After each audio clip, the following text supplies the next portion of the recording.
Hello Empuraan എന്ന ചിത്രത്തിൻ്റെ first day Kerala collection റിപ്പോർട്ടിന് പിന്നാലെ ഇപ്പോൾ ചിത്രത്തിൻ്റെ മൂന്നാം ദിവസത്തെ കേരള ബോക്സ് ഓഫീസ് കളക്ഷൻ റിപ്പോർട്ടൊക്കെ പുറത്തുവന്നിരിക്കുകയാണ്.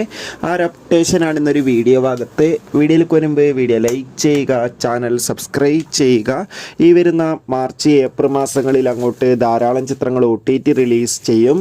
നമ്മുടെ ചാനൽ ഭാഗം പരിശോധിച്ചാൽ നിങ്ങൾക്ക് ആ വീഡിയോയ്ക്ക് കാണാൻ വേണ്ടി സാധിക്കുന്നതായിരിക്കും. പൃഥ്വിരാജിൻ്റെ സംവിധാനത്തിൽ മോഹൻലാൽ, മഞ്ജു വാര്യർ, ടൊവിനോ തോമസ് എന്നൊക്കെ പ്രധാന കഥാപാത്രങ്ങളായെത്തിയ ചിത്രമായിരുന്നു എമ്പുരാൻ. ഏവരുമേറെ ആകാംക്ഷയോടെ എമ്പുരാൻ എന്ന ചിത്രത്തിൻ്റെ ഓരോ അപ്ഡേഷനും അറിയാൻ വേണ്ടി ഏറെ ആകാംക്ഷയോടെയായിരുന്നു കാത്തിരുന്നത്.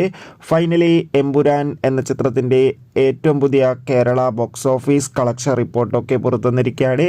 ചിത്രത്തിന് അതിഗംഭീരമായ പോസിറ്റീവ് റെസ്പോൺസാണ് ഇപ്പോൾ പുറത്തുവന്നുകൊണ്ടിരിക്കുന്നത്. ചിത്രത്തിന് മൂന്നാം ദിവസം മാത്രം കേരളത്തിൽ നിന്ന് ഏകദേശം 10-12 കോടിക്കടുത്ത് വരെ കളക്ഷൻ നേടിയെടുക്കാൻ വേണ്ടി സാധിക്കും. കാത്തിരിക്കാം. ബൈ.